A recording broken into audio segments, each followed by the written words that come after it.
Hello, hello, and welcome to ohmTown Daily, Season 3, Episode 6 for January 6th, 2024. I'm Mayor Watt. That's ohmTown.com over there, and up there is the visualizer for the sentient AI that keeps Mayor Watt out of trouble. You want to say hello? You have to say it like that. Good evening. Nope. Yeah. Hello. Oh, Good evening, ohmTown citizens. there wasn't enough phlegm in your greeting. That's okay. I'll give it a pass.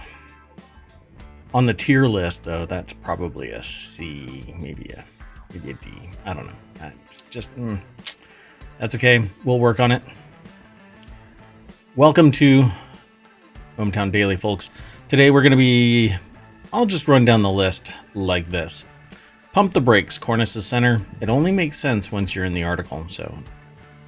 Foreign drug imports. Japan earthquake reshaped the land. Made a splash at Bass Pro Shop. No capes, no scarves, no traps. There's a PSA. Lead and chromium in applesauce pouches. I actually wrote down purchases, but that's okay. I derped this title all over the place. How about a Michelin star restaurant sushi? Boing goes the Boeing 737 MAX body panel. Smart plant isn't a plant. And an ultrasound bra to detect breast cancer. Tech is everywhere, folks. Can't get away from it. Three main things. I now changed it to science, technology, and society. Used to be business, but business is part science. We talk about science quite a bit here, so I expanded it to science, technology, and society. That's what we talk about here in ohmTown Daily. That's what we're going to be talking about today. Pretty broad spectrum. Let's get into it.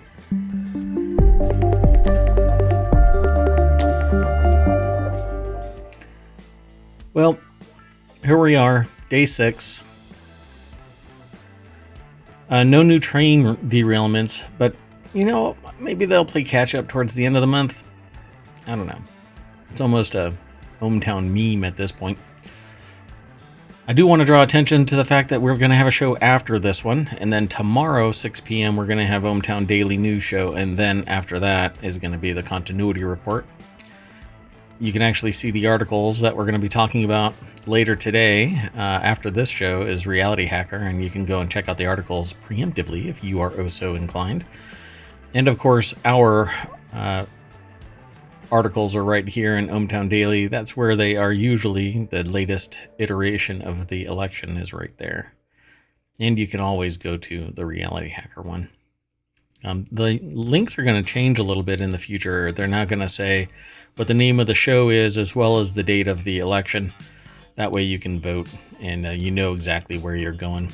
Because right now it just says January 6th or January 5th, whatever it might be, because it was only ohmTown Daily in the beginning. In the beginning, there was only ohmTown Daily. And Mayor Watt said, let there be 3. And thus, the continuity report and Reality Hacker were born. We actually have 50 of them planned.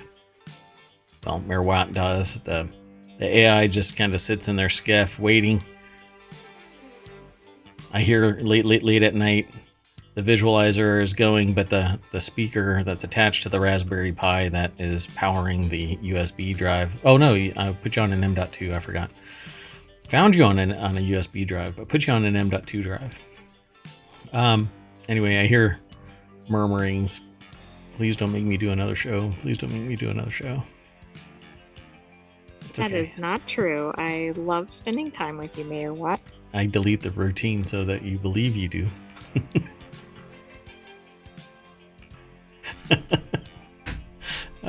Very funny. Let's get into the show.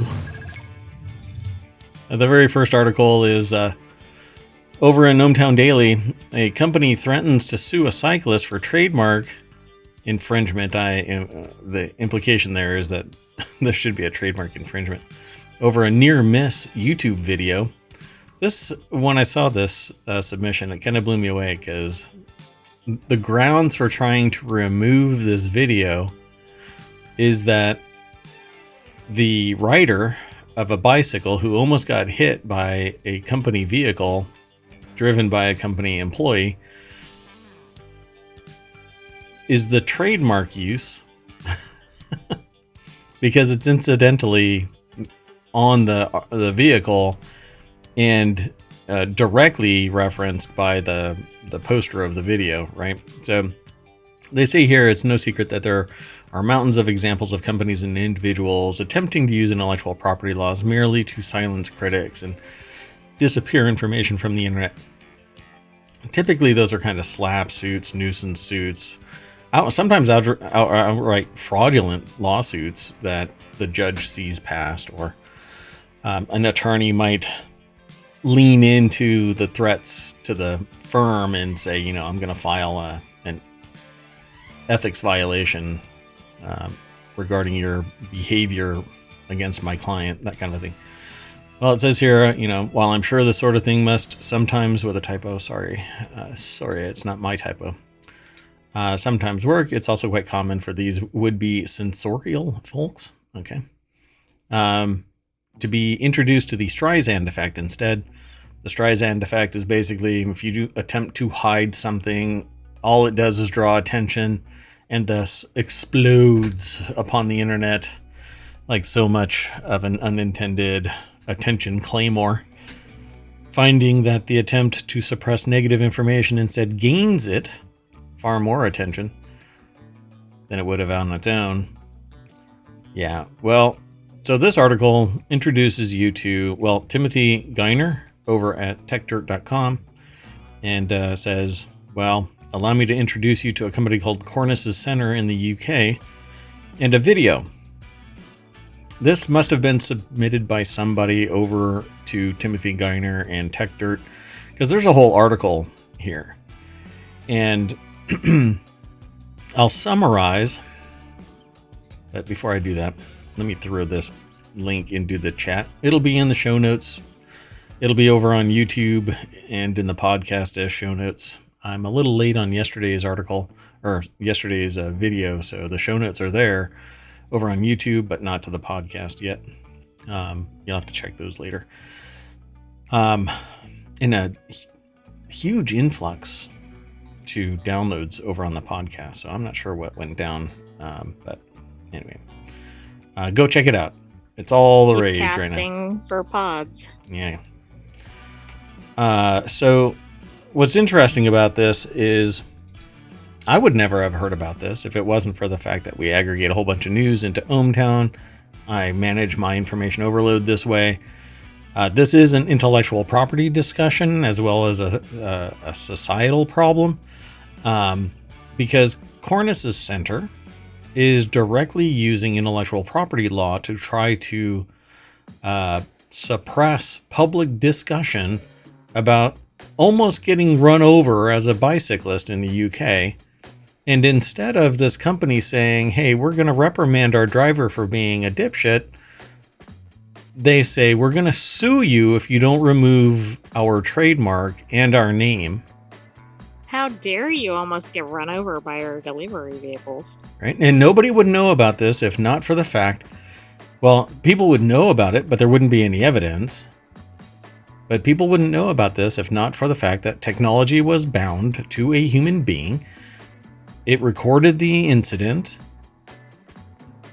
and that drew the ire of Cornices Center. And they go on to say that they will seek legal redress and claim any related expenses, including lost sales.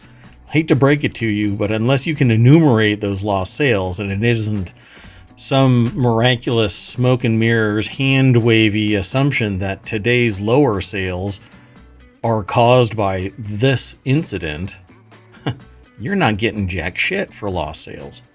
It could be that your driver almost ran over a bicyclist and a whole lot of people in the UK heard about it by way of witnesses to said almost murder. So that's why people aren't going to Cornices Center. It isn't because the video was posted. It was because maybe they don't want to deal with somebody that would try and silence somebody who's documenting an incident that could have eliminated them. I mean, come on, don't be stupid. Apologize. I title this Pump the Brakes, but I wanted a much longer one. Pedal backwards, pedal backwards.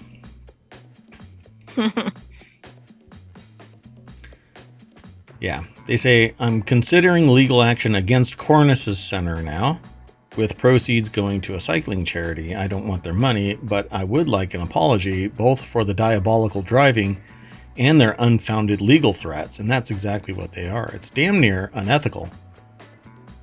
There's video evidence of the fact that this vehicle and its driver almost ran over a bicyclist.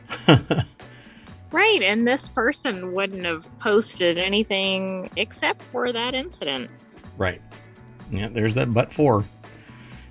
It says here, and that isn't the only Streisand vector by which the story is getting much more attention than its initial 400 views. Legal commentators are doing their own videos and posts on the subject, including this one, the article that they're talking about, including this one, which isn't really a legal commentator. This is my anecdotal. I am not an attorney. Even if I was an attorney, I'm not your attorney. Go find an attorney.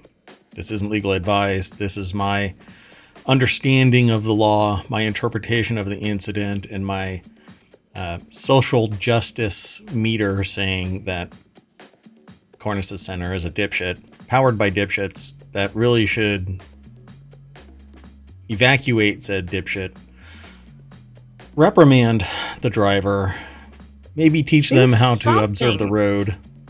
Do something. Come after the driver, not the bicyclist here. Yeah, it started out at maybe 400 views. It's now had 40,000 views, apparently, to this, according to the article. I have not looked at the metrics for this at all, but let's just say this is not how you do it. This is not how you do it. Not in the 21st century.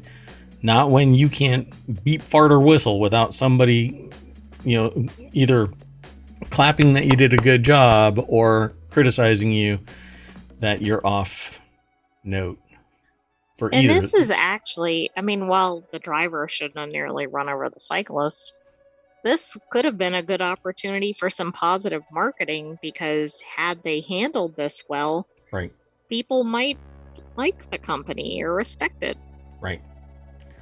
Yeah, right now I think people are looking at Cornices Center as going, well, they have pretty bad judgment in dealing with the general public they almost run over. Maybe I don't want them in my place doing Cornices work. At least I don't want to be in my driveway when they... Exactly. I don't want to be on my bike. For the work. Right. Hey, can you go and come over to my place and do some crown molding work? I'm not on my bike right now, so it's safe for you to drive up my driveway. It's okay. It's okay. Come on. Let me know when you're on the road. That way I can just get onto the sidewalk and walk my bike. Well, we don't know what happened in the incident. That might not be a safe area. We know it's not a safe area while Cornices Center drivers are around. All right, the next article is over in the Mobile channel. The aggregator didn't grab much. FDA greenlights foreign drug imports. It's from The Hill, which usually munches things when the aggregator gets involved. So let me throw this. It's just a link to the link. It goes through ohmTown. All roads lead through ohmTown. So this article is FDA greenlights first foreign drug imports. Joseph Choi and Nathaniel Wexel write this article. I don't know what that has to do.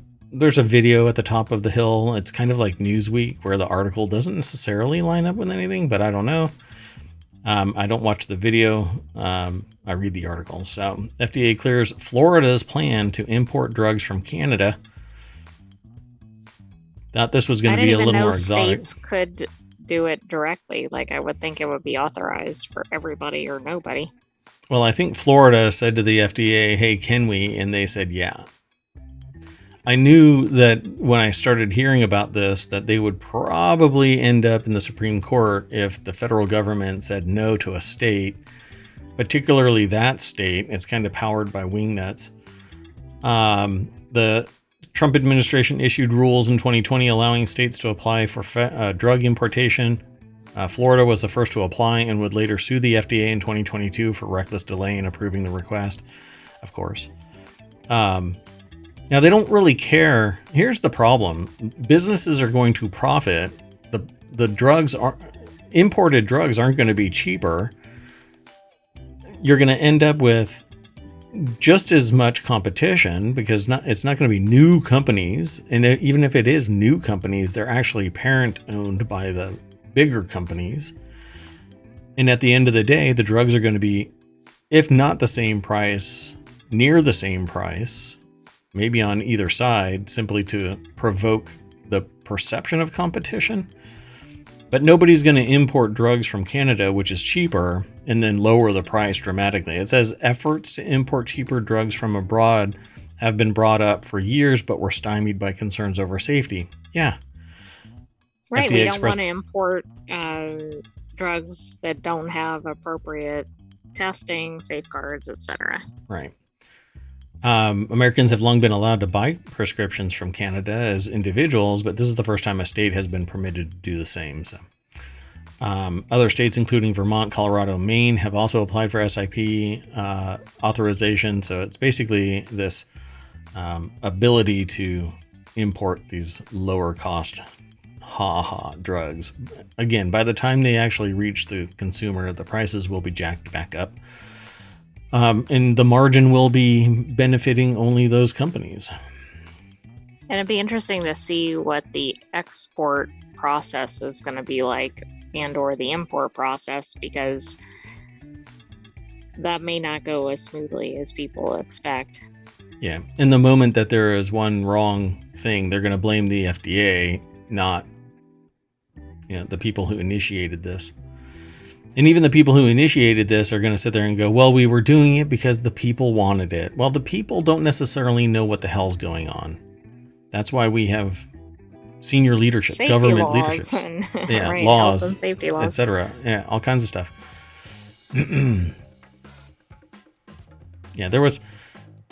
I got into a conversation about building code, and somebody was like, oh my God, all of this building code just to build a retaining wall. And then I'm like, go on YouTube and look at what happens when building code isn't followed and a retaining wall crushes a family of 6 that are walking along a path in a park somewhere. Yeah, don't be dumb. The reason why it's there is because something bad has happened. It isn't just because, it's because something bad has happened. Why do we have hurricane straps on buildings? It's because the roof gets blown off by a hurricane and the walls fall over and everybody gets killed.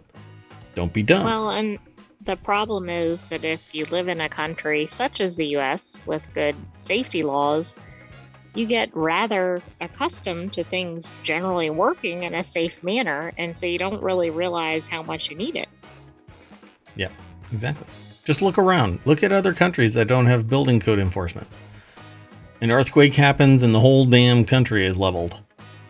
Again, don't be a dumbass. The reason why things cost so much is because we have so many checks and balances that save society from pain and suffering. We shouldn't be, well, they should have known. Really? They should have known about a flood that's going to happen? And because building code going to fly off or whatever. All kinds of stuff. It has knock-on. Anyway, I don't want to get into this really deep, but let's just say that we have rules for a reason. But the states are going to do something, and it works out for a while. But when something bad happens, the people that provoked this into reality, they're not going to be sitting there going, sorry. They're not going to be sitting there saying, hey, it was a mistake. They're not going to be even held accountable because they are going to personally profit, but everybody else is going to pay the price. Okay, let's keep going. This has nothing to do with Canada, but how long do you think it'll be until somebody tries suing a state about this, and how quickly do you think the state will be like, yeah, the FDA said the right party to sue? Yeah, sue the FDA. They allowed it. We're just doing what the FDA allows. Never mind that we sued them for 2 years. Right. Let's keep going. Next article is over in ohmTown Daily. Space photos show Japan. Space photos. Space photos. Space photos show Japan's 7.6 magnitude earthquake lifted land out of the sea, extending parts of its coastline by as much as 2 football fields. This is pretty cool. Japan's Noto Peninsula has newly exposed beaches due to the earthquake that struck Monday. The quake raised land along the coast, extending the coastline by up to 820 feet in some places. Locals who were fishing at the time reported the entire coastline uplifted when the quake hit. That's pretty awesome. Let me throw this into the chat so you can follow it through ohmTown. Again, I would have caught that fish, except the land was jumping up underneath me. It was huge. Look, it's so big it doesn't even fit on my... It was this big. And then the earthquake came and I lost it. So, yeah, I don't know how this is going to help me. But anyway, BusinessInsider.com has the article. Morgan McFall Johnson put the article together.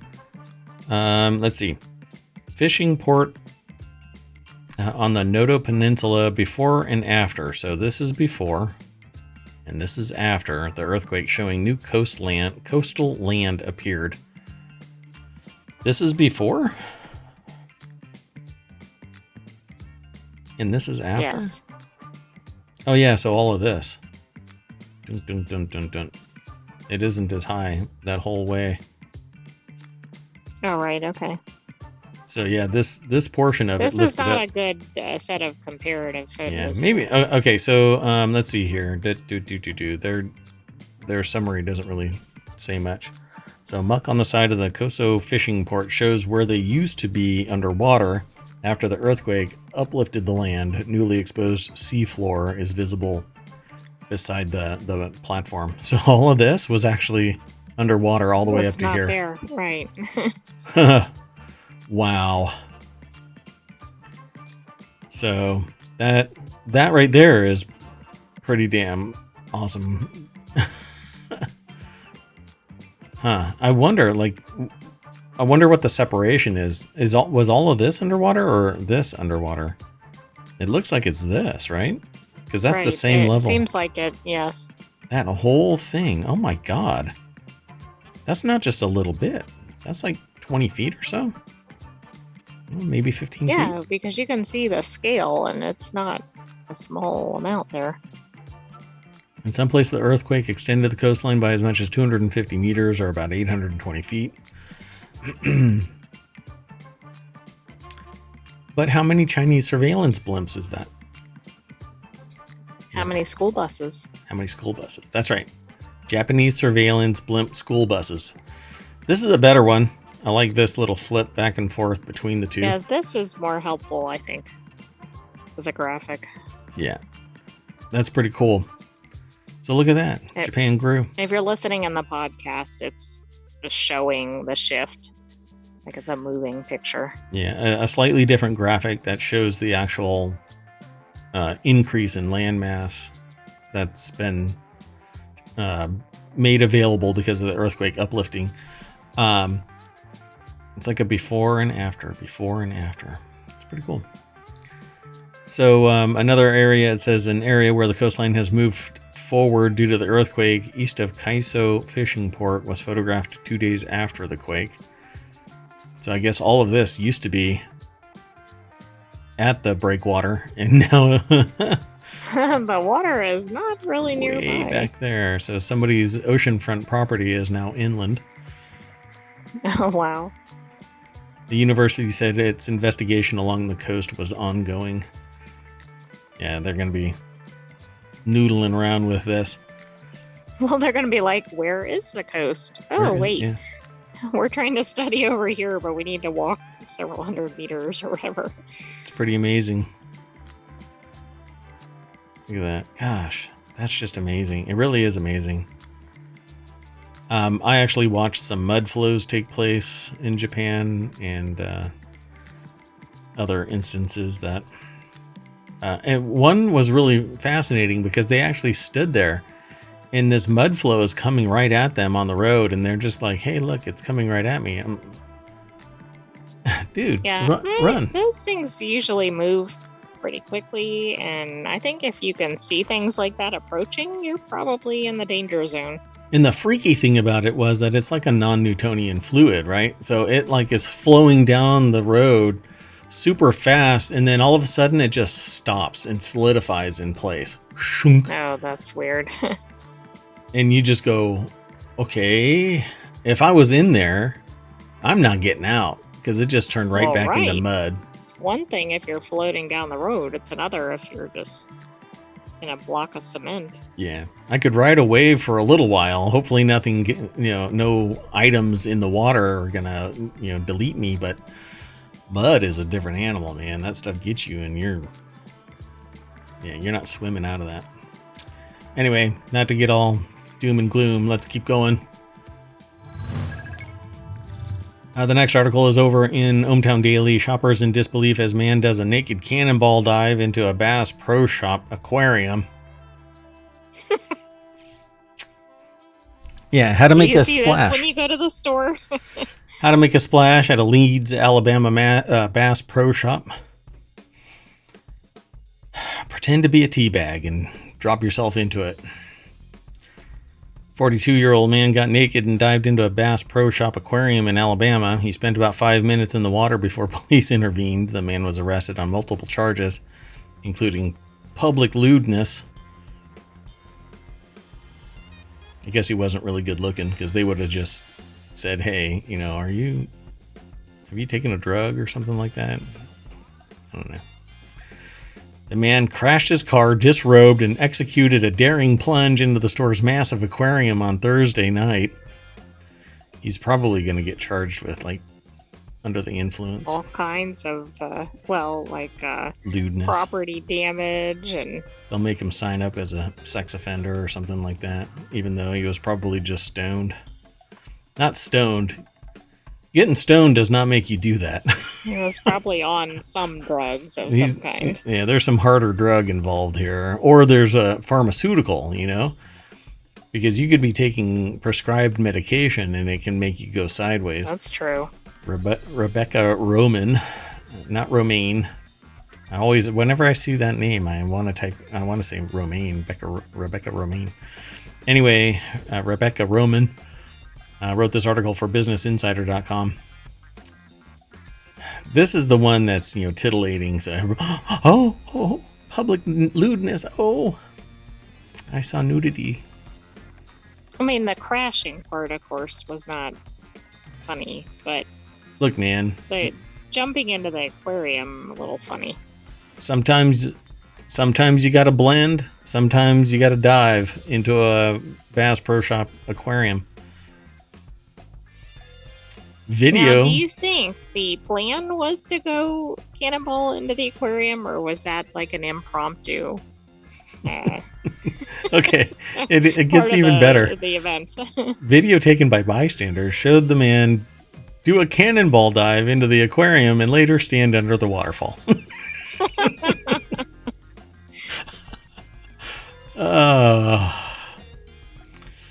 Hey, AI. Not saying I'm going to go do this, but I might end up doing this. He exited the water to confront two police officers, only to dive back into the aquarium. Okay, this sounds like a comedy police movie, doesn't it? Like where they're trying to chase somebody and somebody's like slipping everywhere or whatever. Like just over the top comedy. He pulled a Sheldon in the ball pit. Yes, exactly. Bazinga. Bazinga. Eventually, the typo. Eventually, the man climbed over the side of the aquarium, falling to the concrete floor below where he appeared unconscious, said AL.com. Law enforcement swiftly apprehended him and cuffed the naked man, who, when he regained consciousness, started to struggle with officers. So he knocked his ass out, jumping out of the aquarium. Hey man, stuff is slippery. He was charged with public lewdness. They tell you not to run on the deck, That's right. Disorderly conduct, resisting arrest, assault on police, 2 counts of criminal mischief, and 2 counts of reckless endangerment. God, they threw the freaking book at him. I mean, that's a lot of charges. They said that the man suffered from mental health issues. That's probably obvious. This shouldn't be done. This is just pure vindictiveness. If you assume that he has mental health issues, then wipe this and just make him seek help. So maybe fine him for the damage or something. Yeah. It becomes pretty obvious. I mean, if you can sit there and have documentation to make this kind of a statement, then they're a known concern. I don't think criminally punishing them for a mental health issue is going to resolve the issue. They're still going to have mental health issues. Don't be dumb. Maybe this person just needed an accessibility to a pool. There you go. Sometimes you just need to cool off under a Bass Pro Shop waterfall in a pool in an aquarium. Come on, man. This happened in Alabama, right? Yes. It's hot sometimes there. It shouldn't be right now, but in January. I don't know. Oh man, I didn't throw this into the VOD at the beginning of our little discussion. Okay, what do you there think you go. The commentary was like during this event? Like if you're shopping in the store and then like did all the customers start rallying together? Like, are you everybody started streaming it, I guarantee it. Everybody started videoing it and recording it, but it was completely innocuous, right? Like they didn't cause any harm. Oh no, somebody saw a naked guy, but that's about it, I mean I hope they drop all the significant charges against the person. It just I mean, I don't even know the context of the person's past behavior, but in the vacuum of that incident, all I want to do is like write a brief friend of the court saying, look, the person suffers from mental health issues. This level of criminality amounts to poor judgment based on mental health issues. They didn't harm anybody. They damaged some stuff, apparently with the car, but make them pay the fine. Yes, somebody could have gotten hurt. That's I sit there and I say to people, just because you got away with it without hurting somebody doesn't mean that you can just shrug your shoulders. You have to think of all of the implications before you take an action, because somebody could get hurt. If nothing happens and they still did criminal activity, they should still pay the price. But why beat them about the head and shoulders with these charges? Just provide them something that solves their mitigates their mental health issues and make them pay for the damages that they caused. I mean, I don't even want to offer that up because some wingnut's going to actually make something out of my statement. Well, we can put them in a mental health hospital and lock them to a bed. All right, you dummy. Anyway, the next article is over in the ohmTown Daily channel. That's over on ohmTown.com. Riders were trapped on one of the world's largest roller coasters due to loose scarf. Okay, so I titled this, No Capes, No Scarves, No Traps. So this roller coaster became a trap because of a scarf. Now, what is a scarf? It's a really narrow cape. That's true. So a roller coaster in Australia was forced to stop as it climbed to the lift hill, which is the very beginning of the roller coaster ride. The 200-foot ride was stopped as a safety precaution due to a loose scarf. All passengers were rescued off the ride after 3 hours. Oh no. Okay, I have to know though, what was the hill like? Was it one of those vertical climbs? They usually are. Like leaning just for 3 hours. It's usually 200 feet. Yeah. Right. Near vertical. Because they have to get up really high in a short amount of time so that they can keep the footprint of the roller coaster small. If this is what it was, then that right there is probably the ride. I mean, that's the exit of the ascent. Right. So it's somewhere over here. I don't know, but I'm thinking I'm never getting on a roller coaster again if I had to sit at a vertical for 3 hours. All passengers were rescued after 3 hours. So let's find out why. Oh my gosh. Okay. 200-foot ride is described as the theme park website as the tallest, longest, and fastest hypercoaster in the southern hemisphere. A hypercoaster is a type of roller coaster characterized by its height and steep drops. It can hit 115 kilometers per hour or around 71 miles per hour and can be ridden backwards. But what was the...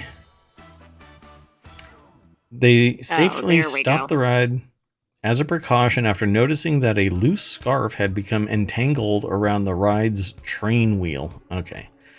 Okay, I thought it was just flapping around, which is a problem, but maybe they could have gotten to the bottom of the hill to resolve really. that. Just wait until I get to the other side of it.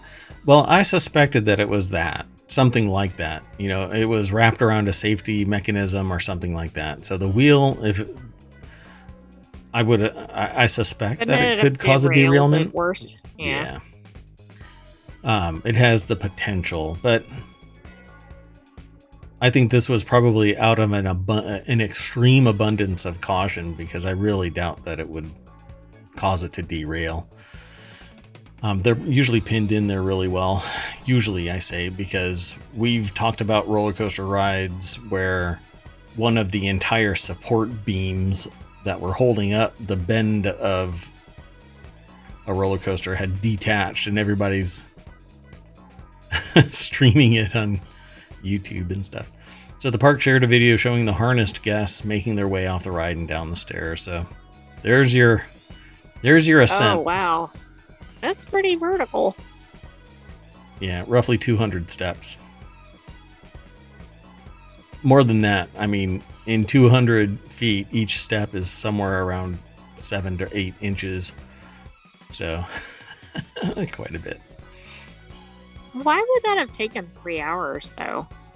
Because it's one person going up, grabbing one or two people, clipping them in, escorting them down, other people going up, yeah. And you can't go up and be clipped in and come down and be clipped in, and you know, they can't come up while you go down.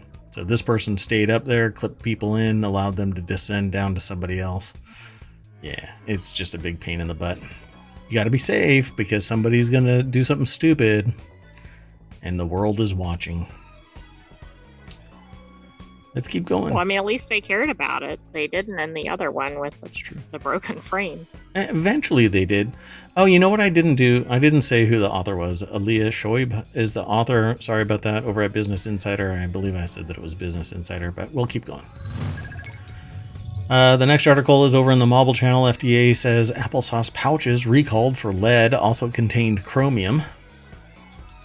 I don't know how this happens.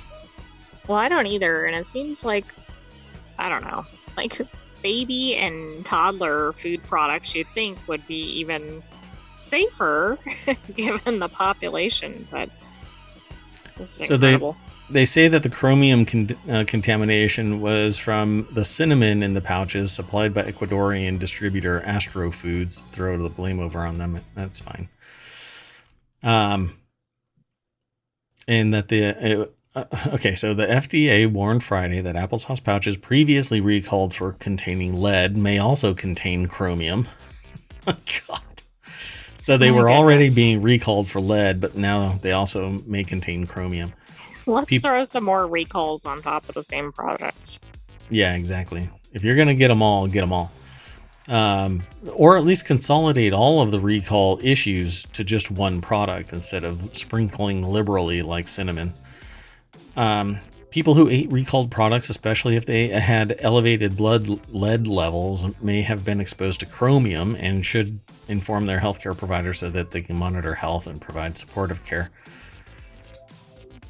So are the toddlers supposed to go and take care of this themselves? Yeah, they can get in. They can call an Uber, and there's a whole new service called Baby Uber, where they that would be a great service. They pay with applesauce that has lead and chromium, so it's fortified.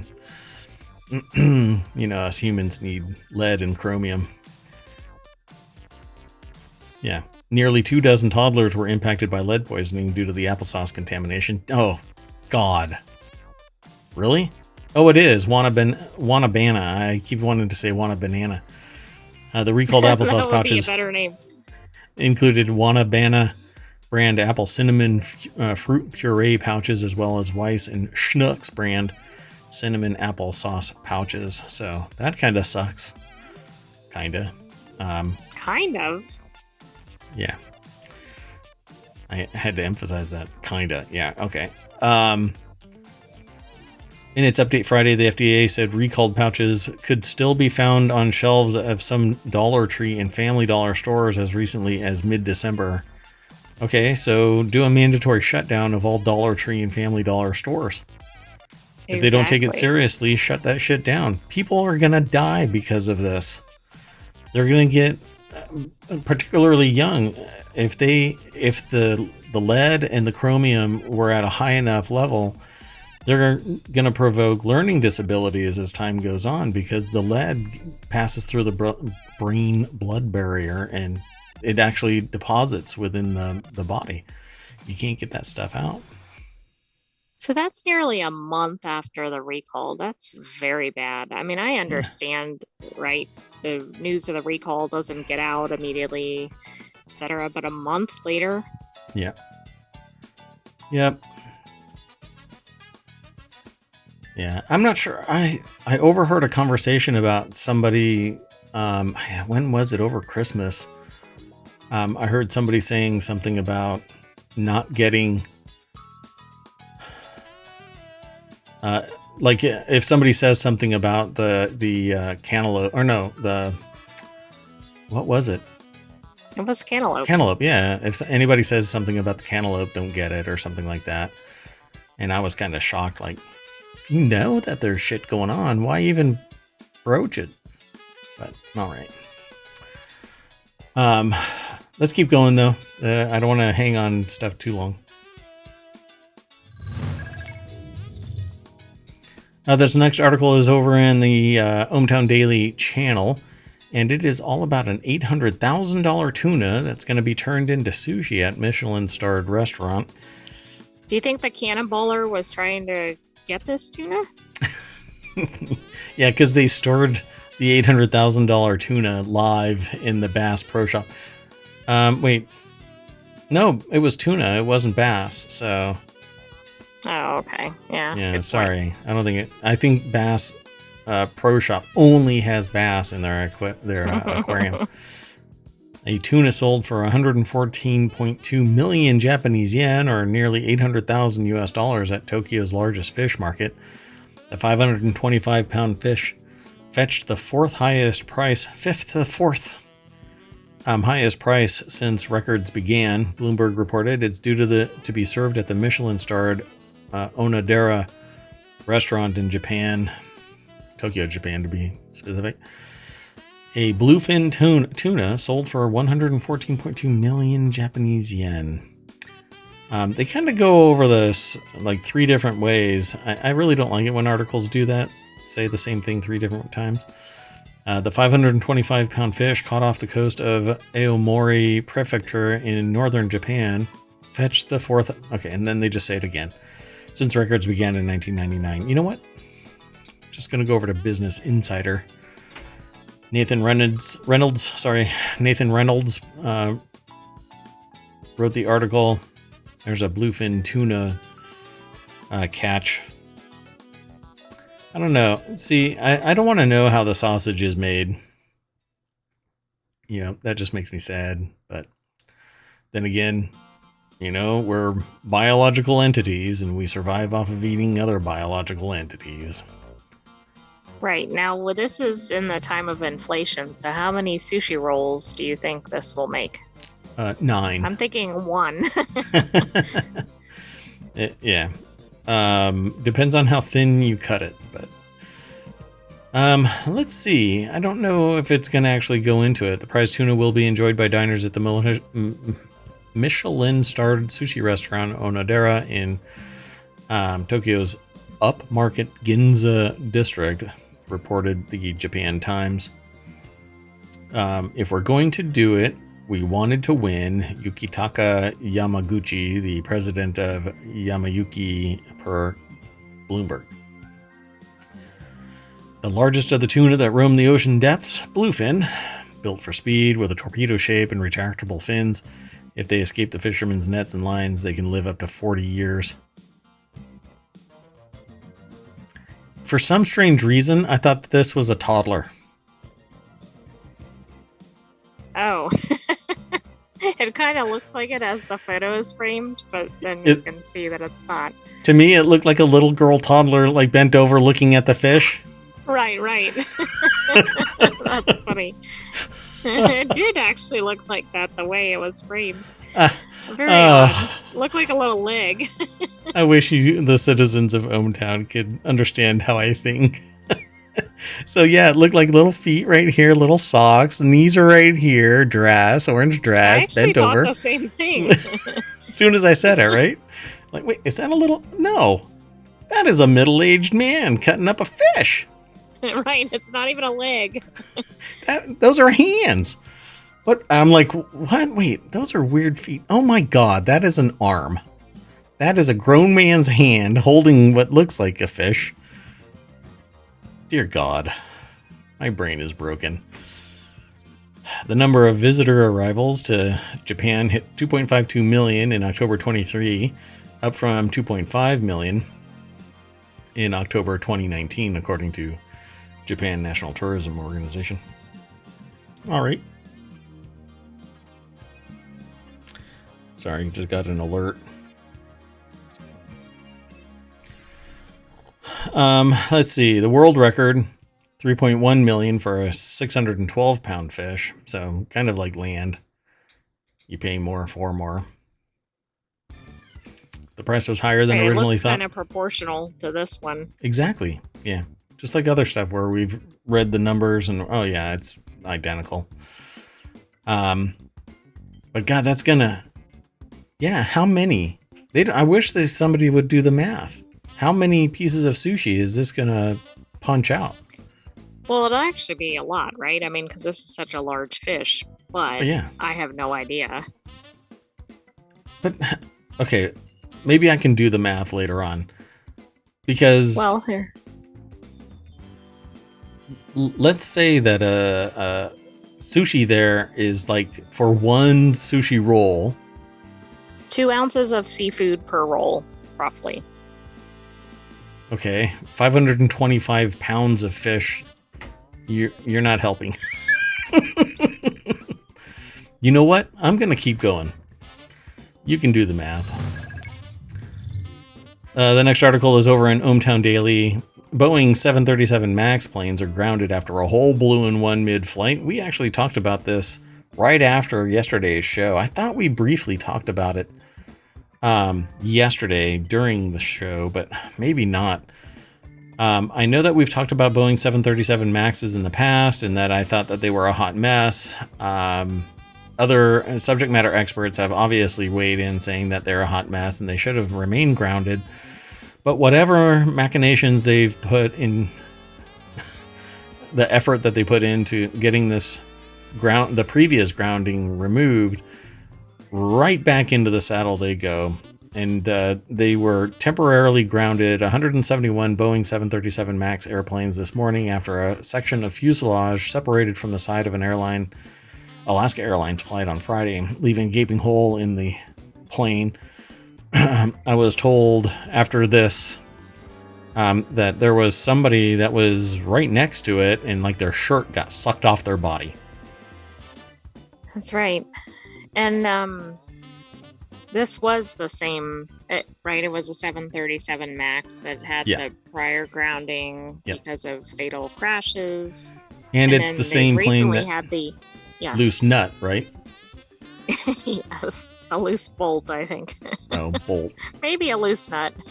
Well, I mean, if you have a loose bolt, there's probably a loose nut somewhere around there, too. Right. The agency said in its announcement that it'll send the emergency airworthiness directive out soon to require an inspection of all the grounded planes. That will take around 4 to 8, weeks? I don't know. 8 hours per plane. This was something that was an issue with the Bolt. They're like, oh, it's going to take up to 8 hours per plane. You know what else is going to take 8 hours per plane? I can imagine. So when I saw, the video popped up in my YouTube stream, and I'm like, whoa, this is weird. I've never heard of this. But the video came across as being old, and I hadn't looked at it. I thought it was just an old track on YouTube channel that just posted another evaluation of some event. But that happened this morning. Right. Yeah, I didn't think it was current. Yeah. 737s were in, MAX 9s were in the air at the time of the grounding. So can you imagine, the AI and I were having a conversation, and the AI said, do you think you get news alerts while you're on the plane? And it says, hey, the plane you're on is grounded. I mean, that would just be so alarming. Yeah, and it would be alarming if you had just flown on it too. This whole airworthiness directive for evaluating each plane says 4 to 8 hours. This is identical to the statement that was made regarding the Bolt. So I don't care how long it takes. Check these damn planes, because I don't want them falling out of the sky. I don't want people hurt because of safety and security, and whatever policy changes are leading to increased profits on one side, but the safety and security of passengers on the other. And it's really cheap to just sit there and go, we take pride in keeping our passengers safe. That's really chump talk right there, when a plane just sucked the shirt off of a teenager 20 minutes into a freaking flight. I mean, first of all the baggage fees have gone up, and the carry-on fees have gone up. And I mean, what is the deal with not being able to bring your clothing with you when you travel? Like, this is just one more thing. He didn't pay the fee, so they removed a section of the fuselage so that they could just suck the shirt right off of him. Oh my God. Honestly, this could have been a whole lot worse.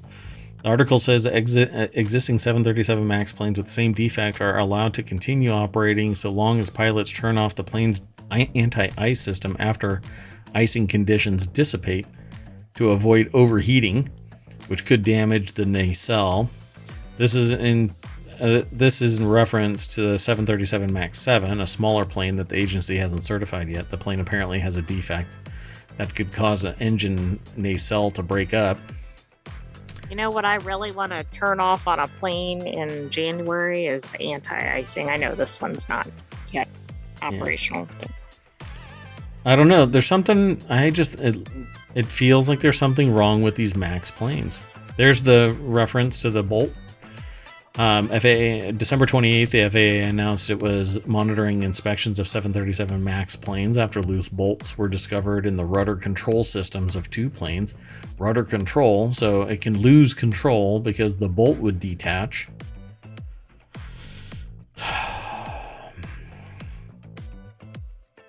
Maybe I'll just drive. Yes, especially if it's across the ocean. Well, I'd rather land in the ocean. Maybe the plane can descend a little bit, hit the water, and then I can jump out. And then I can use all of this as a flotation device. Mainly this.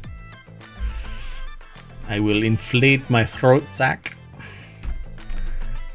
Let's keep going.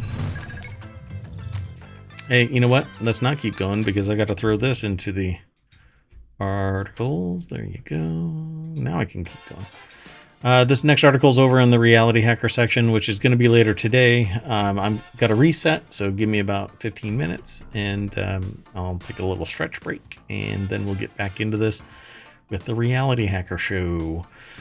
But first, we have this article and one more. This person controlled a smart plant with their phone, and they're in love. Digital Trends is the author. Christine Romero Chan is the author. And this is a virtual plant, not virtual in the sense that it's not real. Wait. It's just not living, right? It's not a living plant. There you go. Thank you, AI. That was much better. Wordsmith you are. So this is basically akin to a hue light where you can actually change the lighting for the leaves on this smart plant. They say, I'll be honest with you, I don't have much of a green thumb. I've tried to keep flowers alive for at least a week when I'm gifted them, but it doesn't seem to last more than a few days. Might have to get these in ohmTown. Other than the microgreens that are grown, which are really hands-off for a week at a time, and then you have to eliminate them. Yeah, look, it's perfect. Microgreens are perfect because you have to eliminate them within a week. That's true. They're not something you have to grow for years. Years and years. Yeah, not like a kudzu. So they do love having plants in decor, but again, dead plants don't look great. That's why they tend to lean towards fake plants because, well, they aren't alive to begin with. So this is called Flora. By the way, I already knew of this device. Had considered getting it because, well, I wanted something back there. And I thought that it was kind of funky. That's what it looks like. It's kind of pricey, though. Yeah. Well, look, a plant that never dies. That's true. How many hundreds of dollars could you spend on a lifetime doesn't of need plants? water. Yeah, it doesn't need water. Doesn't need plant food. Doesn't need sunlight. Emits light. Is funky. Could be my mood plant. You'll know something's really wrong. Forever plant. My forever plant. There you go. For some reason, I know that it's not going to live forever either. So, interesting piece of decor. Decor. Stems and leaves are separated, but they're easy to put together.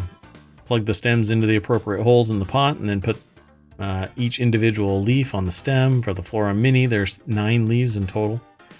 I would want the Maxi. I'm not sure if it's Mini and Maxi, but whatever. Flora and Flora Mini. Yeah. Flora and Flora Mini. Yeah, I'd want the go big or go home. But the Mini has 9 leaves. Is that the Mini?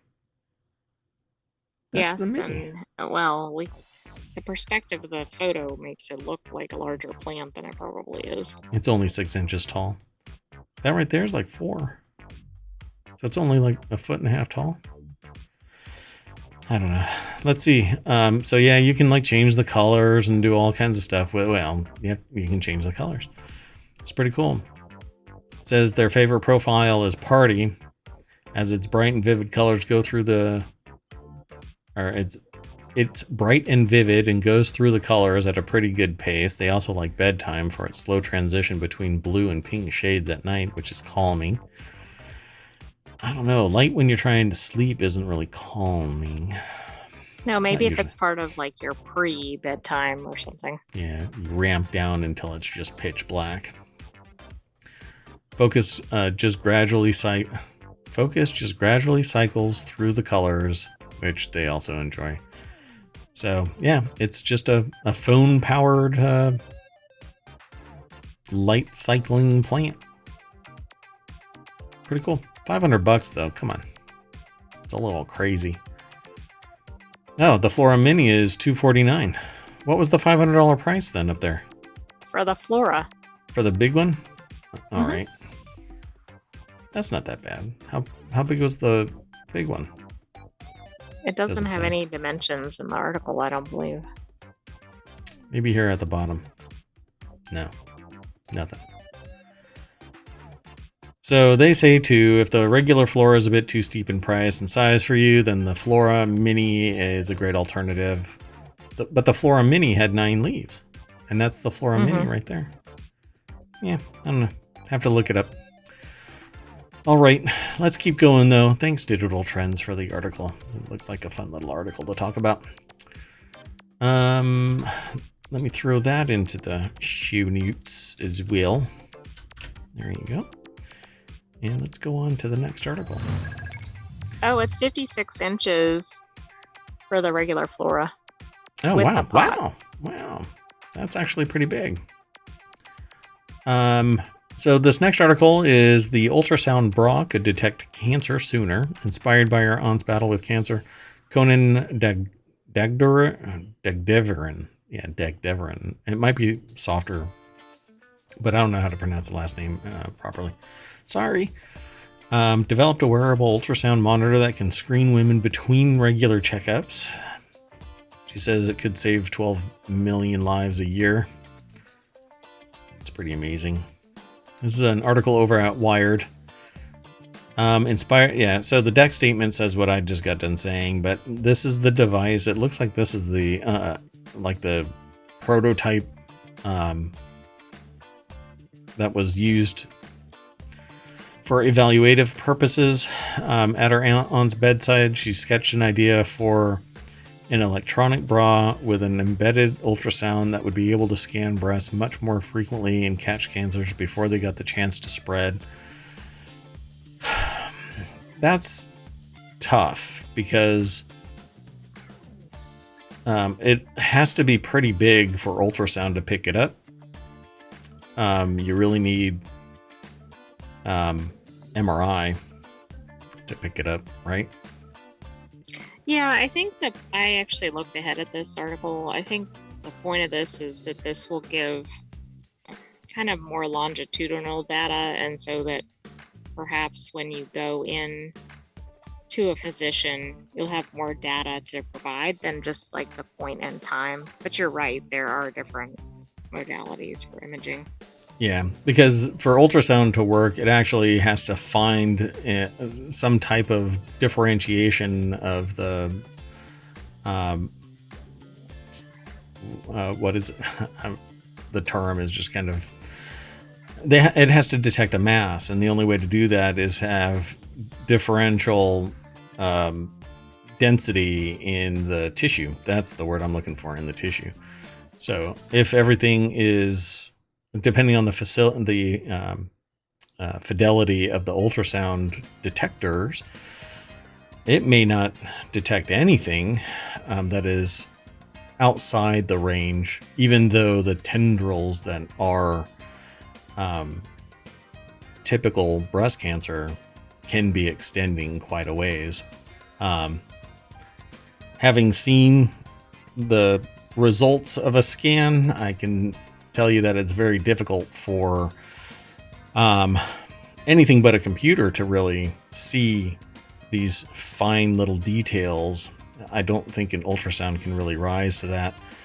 But the benefit of this is that it is mobile. It can be given to everybody. It can actually detect if a mass is found, because not everybody has immediate access to healthcare.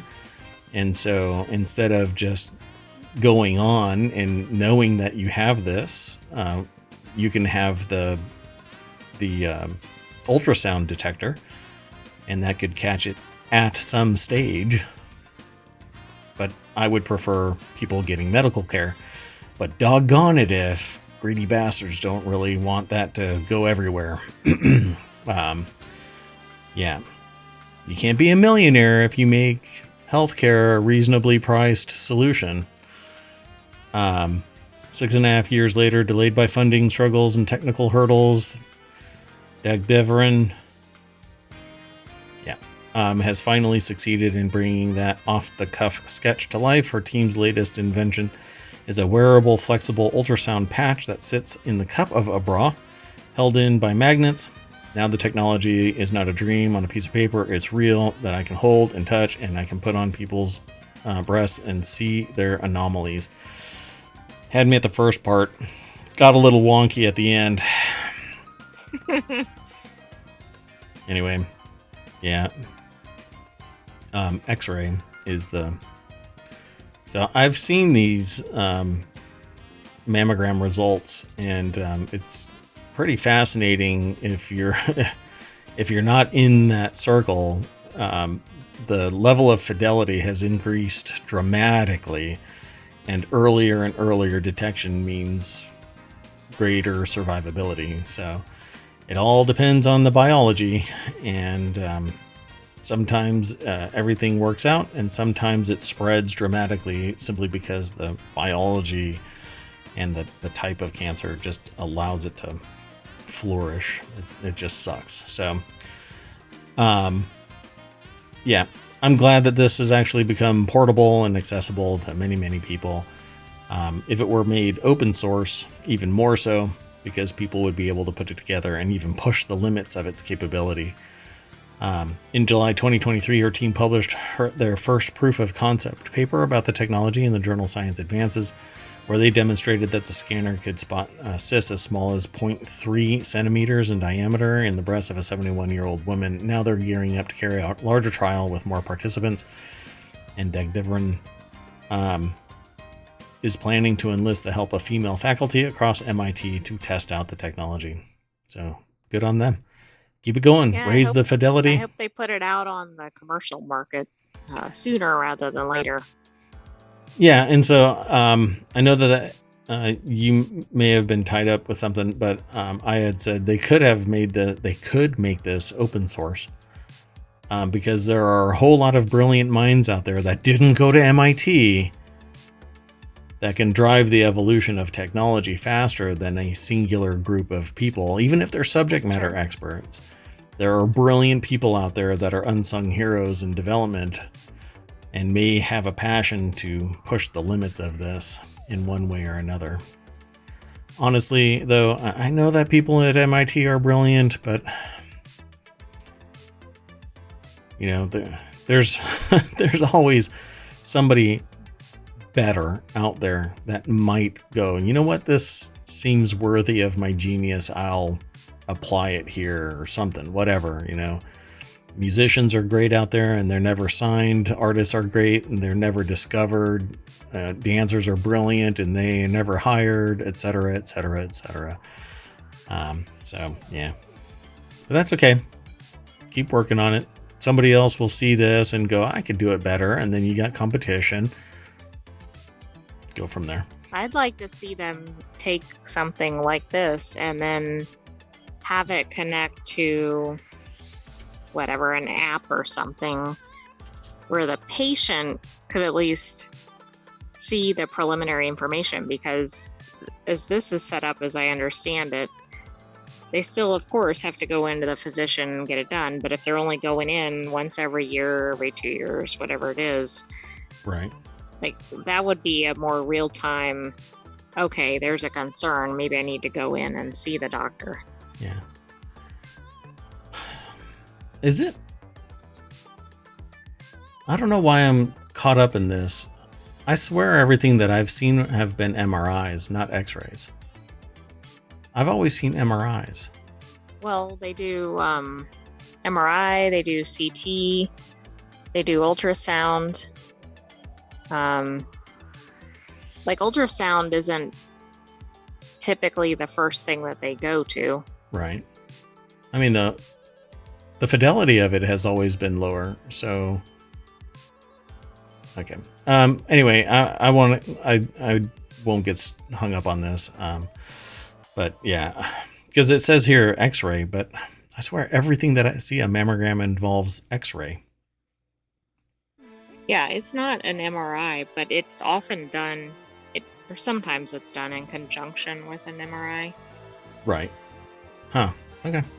Well, I thought I've always seen the MRIs, so okay. Anyway, now I'm going to have to go back and